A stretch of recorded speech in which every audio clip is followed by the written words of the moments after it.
So hello everyone. Uh, so today we'll be studying understanding the solution of fluid equations in a plasma torch. So if you remember in the previous class what we are doing the non-equilibrium simulation of plasma torch.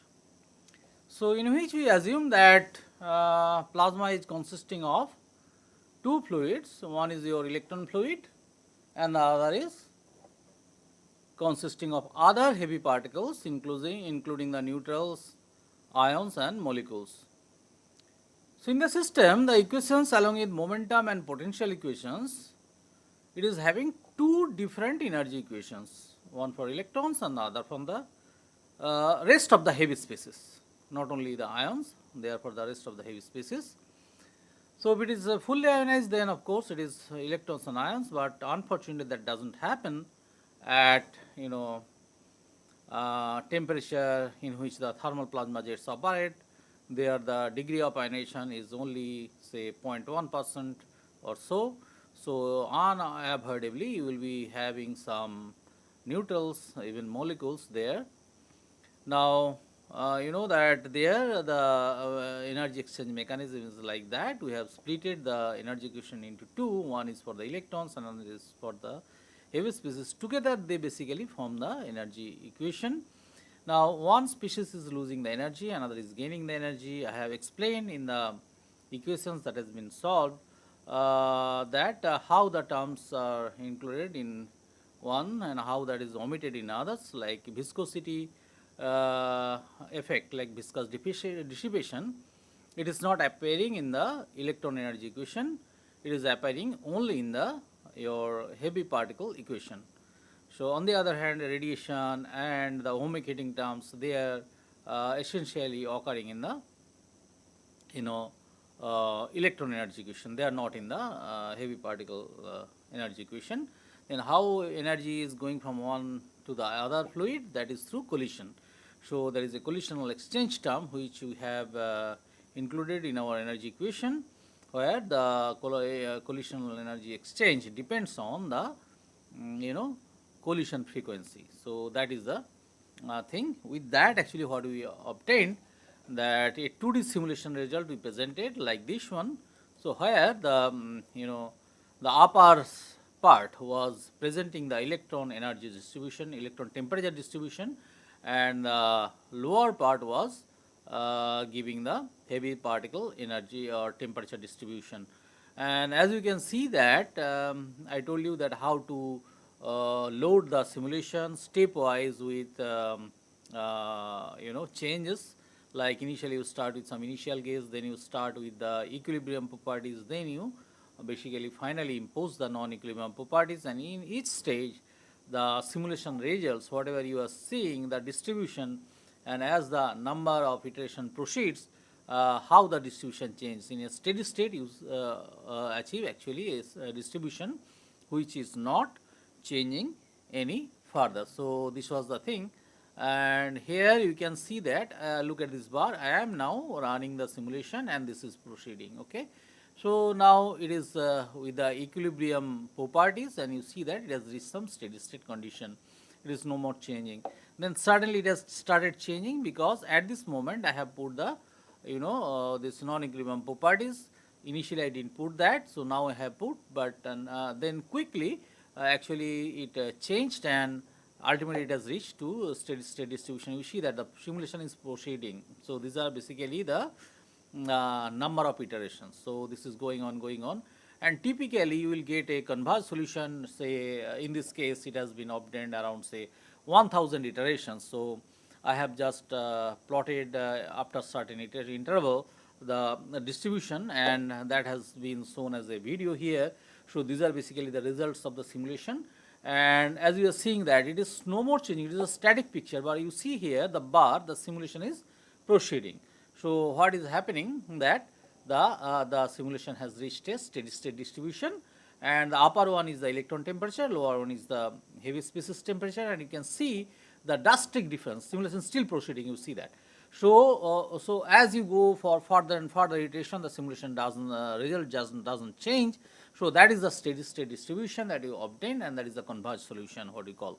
Now, what you are seeing that along the central axis, there is probably the electron temperature on the upper side, and same R, you will see the heavy species temperature, they are more or less equal along the axis actually. So along the axis nearly, you can say that the thermal equilibrium has been reached. But if I go readily ordered here, okay, this zone, this is a green, and this is also green, similar green. So I can say that this is the electron temperature and this is the heavy species, they are same. So here also you say that the thermal equilibrium is holding. But if you come here, then you can see that it is some sort of a sky blue kind of color, and then here you see that it is a deep blue. So they are differing in the temperature. So that is why now in this zone, basically in this zone, in this radial extent, at this radial extent, we see that the heavy particle temperature is quite low. Here the heavy particle temperature at the same radial extent, the electron temperature is quite high. So that is the difference,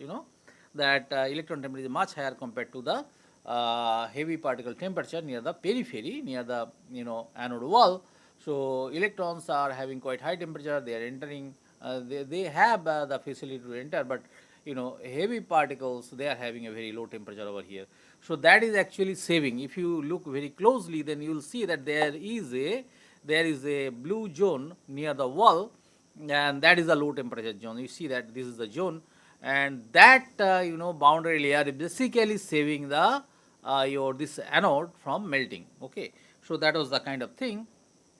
Now I have already explained this thing. The here on the right hand side you see the radial velocity. This is becoming more only near the exit. Otherwise, it is not that high. And even that radial velocity, you see that the bar scale, it is quite low when you compare it with the this axial velocity. You see the axial velocity, how much it is, 4,500 meter per second. This is axial velocity distribution. And what you are seeing here, that usually that pipe flow, you get a parabolic kind of distribution. There you get a uniform parabola kind of distribution over here with a peak here, and then that gradually falls down and becomes zero at the wall. Why it is zero at the wall? Because that we have put as a boundary condition, the no slip boundary condition on the wall. That is why it is zero over here. But here you can see that the profile is exactly not like parabolic distribution. So it is have a parabolic kind of distribution in the middle, and then there is a step, valley kind of thing, and then there is a fall, and then it goes down to. So there are steps. So what you can say that it is a parabolic kind of distribution in the middle of the jet, as if you have pipe inside pipe, and you are flowing through one pipe, then there is another pipe, then there is another pipe. And this is happening because electromagnetic body forces are imposed by the arc. So that is making constructing the virtual walls, although they are actually not present. So in this zone, in the central zone, there is a plasma. So there the electromagnetic body forces will be applied. But at the boundary in this zone, there is no such electromagnetic force, because it is not ionized. It is a cold gas. So if it is nothing is ionized, then no electromagnetic force will act on that, because it is not having charge there. So in the near the boundary wall, there is no such force is acting. So it will be following the normal fluid dynamic behavior. But if you come to the center, then you will be seeing that it is following some different kind of parabolic kind of distribution over here, and there is a valley. This is the transition region. So because of the electromagnetic body force that is working inside a plasma device, you are getting this special type of velocity distribution. The thing to note that the velocity is very high over here, and there is another reason why this velocity is high. The thing is that you see the channel diameter, it is 1 millimeter. So this radius, so diameter will be 2 millimeter, and it is extremely thin. And this is basically done for a cutting torch, where this kind of diameter is relevant.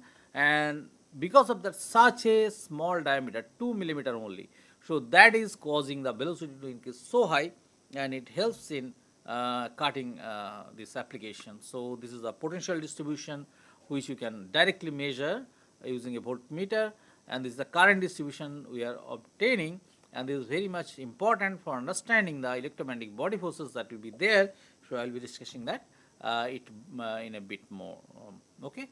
So non-equilibrium results that you have seen, this is the potential distribution, this is the current density distribution, and this potential you can basically measure. You can basically measure.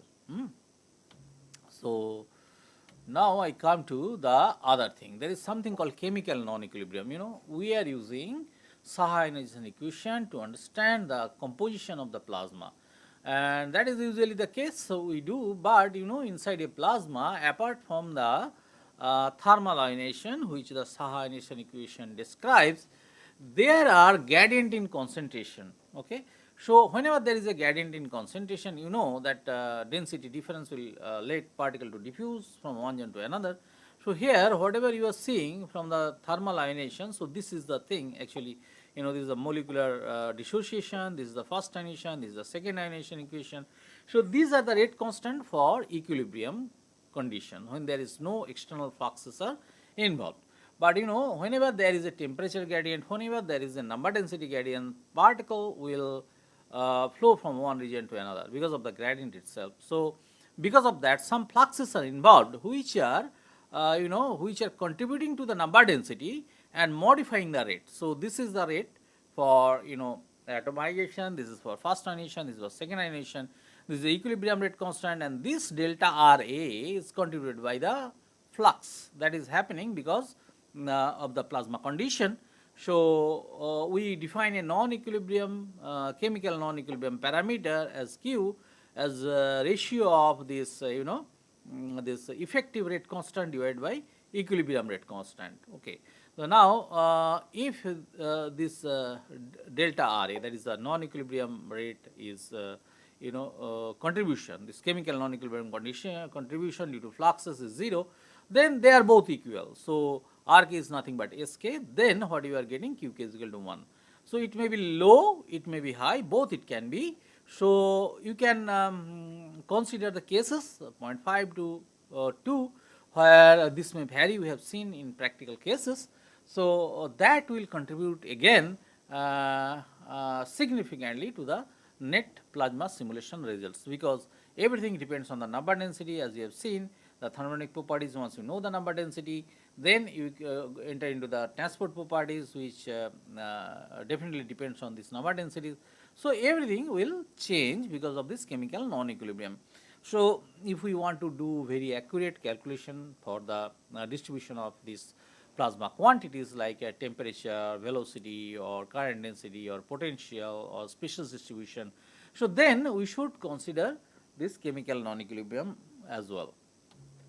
Now here one thing is there. So here what we are doing, that the similar kind of distribution, but here what we have done, this is a torch, this is the cathode, and here instead of there is a smooth zone, we are producing we are including a notch over here through which we are injecting external gases to mix with this plasma so that we can do other processing work. So there is a change in the geometry, unlike previous one. You have seen that this is a straight nozzle kind of thing here, and this conical part is straight. Here what you are seeing, that we have now introduced a notch over here, and through which we are now injecting the gas of desire. So this may be a seed gas, nitrogen, and you see that because we have put such external seed gas or external shroud gas, that is causing the, see now the breakdown has happened with the equilibrium parameters, equilibrium properties. Now after a certain time you will see the non-equilibrium has come in. Okay. So now so that is there, and then the simulation is still progressing, and you are seeing that there is almost no change now in the simulation results. Now it has reached a steady state distribution. So you see that with equilibrium properties we are able to make the breakdown to happen, and once the breakdown is done, then we are putting the non-equilibrium properties. And if we had done otherwise, like if we had started with the non-equilibrium properties itself, you will see that that breakdown is never happening. So these are certain tricks that you use in simulation to get the solutions converged. As you get experienced in the field, you will find there are many other tricks which can be used to get a converged solution and a correct solution. So I welcome you all to enter into this beautiful domain of this simulation, which helps you not only to get a better design but also saves you time and money both. So that is all. Now here I show you that how the simulation helps you really in understanding the distribution of temperature, velocity, and gases. This ionization, your current density distribution, electromagnetic body forces, when you change one gas to another. So here I am showing you just an example. One simulation is done with your nitrogen, one is done with your air, and one is with your oxygen. Air is a mixture of nitrogen and oxygen. So mainly there are other gases as well, but more than 70% is nitrogen and around 20% is oxygen. So once you go for its component for nitrogen here, you see that this is the kind of distribution of your temperature what you are getting here.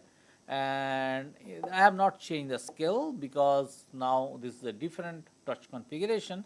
So you are not getting that high temperature. Here the nozzle diameter is quite high compared to the one that we have seen earlier in the cutting torches. Here purpose of this torch is different. So we have made a nozzle diameter which is around 5 mm or so, and there, yes, you can see here this is a bar of say 2. So this is coming here 2.5, and you see this is the one. So on the other side also you will have a radius of 2.5, so total becomes 5 mm. So instead of 2 mm in the earlier case, here we are using a 5 mm diameter. Now you see in all of them the configuration is same, torch configuration is same, in only the difference is that in one case we are using nitrogen, in another case we are using air, and another oxygen. How the distribution changes. So just from the plot of this thing, you see the highest temperature that you have plotted here is 16,000 degree Kelvin, and the lowest one here is it will be room temperature, so 1,000, and below that is just whatever the room temperature is there.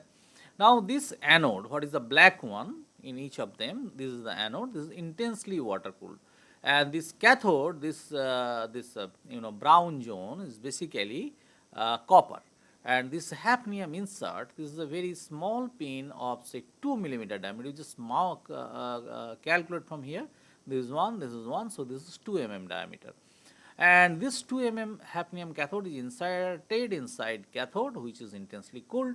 So this temperature will be certainly below the melting point of the material that has been used. Anode is also copper and cathode is also copper, and this hafnium insert basically emitting the electrons in this case.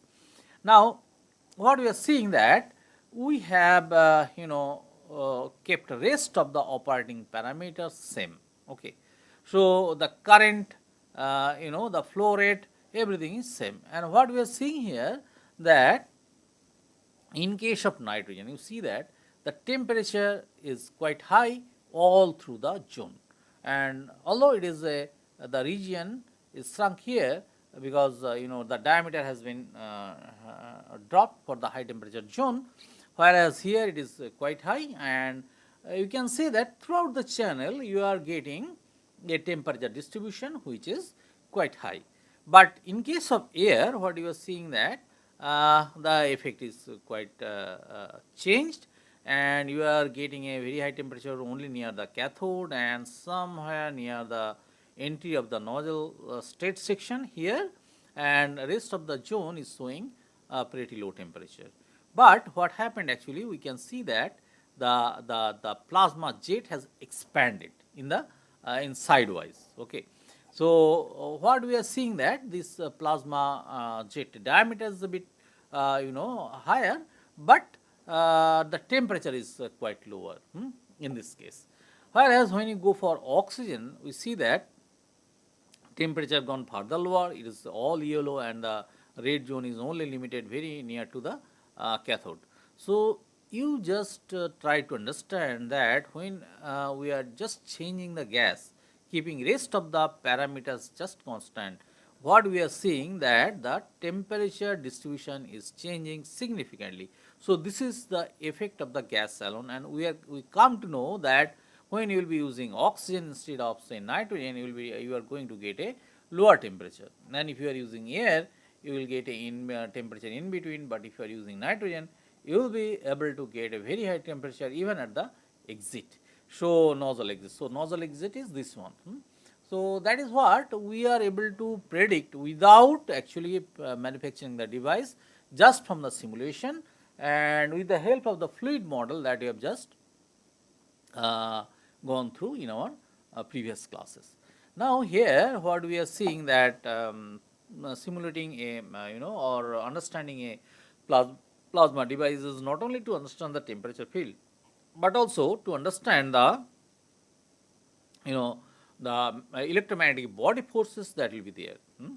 So, here what we are seeing that the current density vectors, you see here the current density vectors are coming like this here, and the vector values actually you see that more it bluish, then more the intense the current density, and the negative sign because the vectors are basically in a direction opposite to the motion of the electrons. So, they are in a reverse direction, that is why the current density has been given negative, and if it is in the other way it will be given positive, but here the convention is like this. So, you are seeing that this is the bluish zone. So, and that is having a very high current density of the order of 10 to the power 8 ampere per meter square. So, this is the zone where they are entering into the hafnium electrode. So, what we understand that because so high current density and so limited region, current density is so high that will make the heating, ohmic heating, that is J square by sigma, that will be pretty high in this zone. So, that is why the electrode is getting melt, as you have seen in my some of my slides, that the electrons are emitting from a zone which is molten. Okay. Now, the thing is that this zone which is molten actually it forms just a film. So, even if it is a film, if it is driven by the velocity field or whatever the air coming from this zone or from this zone from the side, if they strike this molten surface, then they may eject the liquid pool into the jet, and then the hafnium electrode will be eroded like anything. So, we should have a design where these zones should be absolutely flow unaffected, right? Like that the velocity will be nearly 0. This will be a stagnant zone, static zone, where the pool is not being influenced by any velocity field. Now, what we have to do then? We have to understand the the velocity vectors in this zone. So, here you are seeing that we have plotted the velocity vectors, and the velocity is picking up over here, and as you going up and up and up, you will see in this zone there are only dots. So, this is the least affected zone by the stream of air that is coming from the side. So, what we can say that we are able to design a device in such a way that this zone is not affected by the flow. Now, the other thing that we will see here, that it is having a very high temperature unavoidably. You see that the temperature, even though in other zones the temperature is dropping, but near the cathode you are seeing that all the cases here the temperature is quite high. So, what it is causing? It is causing the hafnium to stay always at a very high temperature compared to the this cathode boundary. This is made of copper. So, this copper matrix is cooled intensively. So, this hafnium, although it has a very poor thermal expansion coefficient, because of the very high temperature, the expansion that it will experience is lower compared to this one, that matrix of copper in which it is inserted. Now, because of the lower expansion and of the cathode and very high expansion of this hafnium, even though it is having a poor thermal expansion coefficient, the expansion that you achieve will be higher than that of the cathode, which is made of copper and intensely cooled. So, that is how it will stay fitted in this slot and will not drop down, because if the cathode made of copper, which is having very high thermal conductivity or thermal expansion coefficient, if it expanded more, then there will be a gap created and this hafnium insert will drop down. So, that does not happen. So, this high temperature is helping us to keep it fixed at its particular location, Now, what we have seen that the velocity is low enough in this zone, so that is causing the you know the molten pool to stay there, not getting ejected due to the flow. The third thing is that because this is having a very high temperature, even if some hafnium is evaporated here, the moment hafnium enters into this zone, they gets ionized. Okay, so hafnium become hafnium plus. Now you know that cathode is kept at a negative potential and anode is grounded. Because of this negative potential, it pulls back the hafnium ion. So hafnium getting evaporated, entering into the plasma, forming the hafnium ion, and that is getting attracted back to the hafnium. So that is how the hafnium electrode, although it emits in molten state, it can operate for tens of hours without any problem. That is one thing. So we have seen that thermal expansion coefficient is affecting, the velocity field is affecting, the temperature is affecting. Now we will see the magnetic electromagnetic body force, how it affects in the next slide. You just remember that this current density vectors, one thing is very high over here, and the other thing is that it is expanding in this zone. You see that the conical shape. So this is expanding in this zone, and here what you are seeing, they are converging. So you just keep in your mind that in such devices, because of this special design of this zone, in the nozzle section this is straight, and as you come out from this nozzle section towards the cathode, they expands and make an angle, and then they converge together near the cathode. So this much information is sufficient to understand the electromagnetic body force, which will just come into the next slides. Now the other thing you see here, the pressure. So this pressure distribution is very much important. You see that the gas is coming, it is ionized, and this pressure zone, you see that the bar is that it is 2 atmosphere nearly here, and the above is more than 2 atmosphere. Usually this zone stays at a say 3 to 4 atmosphere pressure.